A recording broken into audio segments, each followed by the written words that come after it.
Yo guys, welcome back, and today I'm going to be talking about the cut content of Infinite Warfare and Modern Warfare Remastered.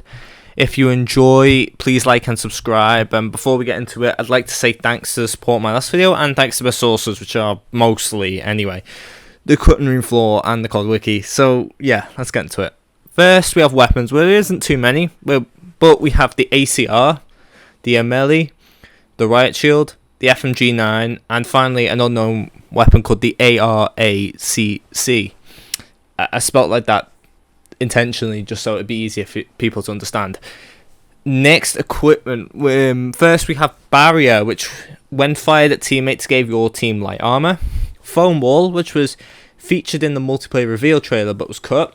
Next, the Mortar Mount, which is described as firing a mortar off your back. Use it indoors at your own risk. The portal generator now, which created a portal that allowed anyone to enter phase shift for a small amount of time. And finally, we have the vacuum grenade, which doesn't have a description, but I can kind of guess what it would have done. Perks/traits next. Now, I mention it like that because due to the way the code is formatted, it's not actually clear which is which. Anyway, let's get started with Amplify, which made footsteps louder, and this included the ability to hear dead silence users, although quieter. Augmented Melee, which boosted melee speed and range. Battery Pack, which is a bit like Scavenger, but it dropped packs that reduced your cooldown speed. Battle Slide, which allowed you to slide into an enemy and would have a knockback effect. Berserker next, which made your melee attacks use your fists and would always be lethal. Next, Chain Reaction, which would set off more explosions after an explosive kill. Cloaking, which allowed you to be invisible for 5 seconds only while sprinting. Cloak Knife is basically just the same thing, but you activated it through a melee kill. Disruptor Punch, which would have had a knockback effect to those not fully in the melee range. Dodge Defense, which made it so you took 50% less damage whilst dodging. Extra Dodge, which is quite self-explanatory. And Extend Dodge, which made your dodge 25% quicker. Fully loaded, which filled your reserve ammo. Ground powered shield and ground powered shock. The only difference between these is that the first one deployed a breakable shield and the other one an EMP. Hamstring, which would have made Battle Slide even stronger. Headgear, which would have helped you out against sniper headshots but would have been countable by FMJ. Hover, which allowed you to, hover whilst ADSing in midair, although it would deplete your boost meter.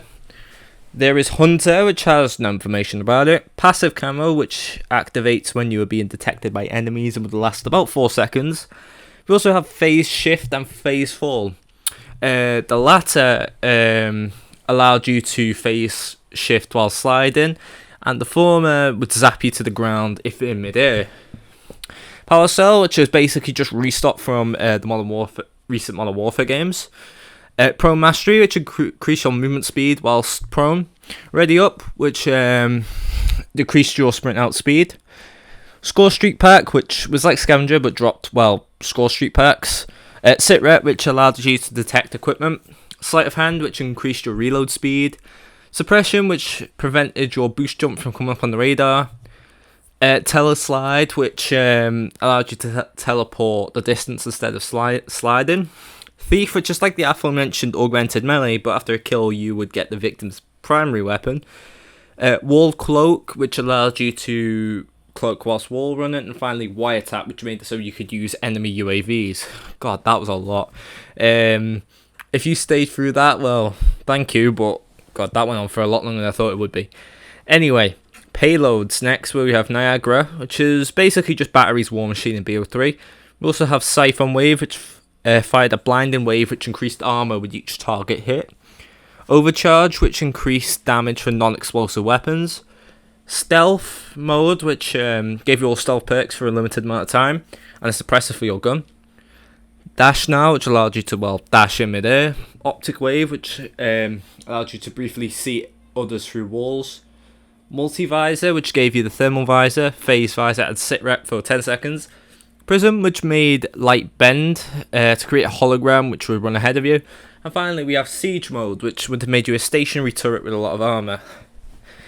Finally, for multiplayer, there are 2 game modes which were cut, called Siege and Mugger respectively, although we don't have any information about them. Zombies now, where there's literally only one thing to talk about, which is an Easter egg. So on the map Zombies in Spaceland, there was going to be an Easter egg that would show the zombies with space helmets on.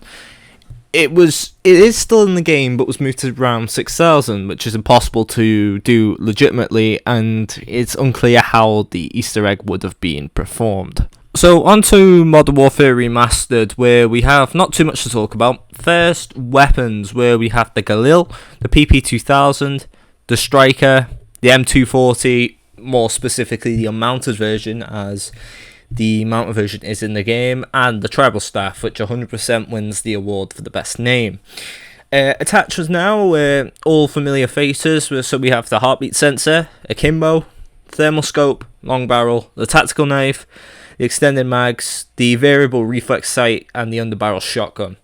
Last but not least, there was a camo called Muddy, which is only on the Desert Eagle, shown here. If you enjoyed, please like, subscribe, and comment down below what you think. And yeah, bye.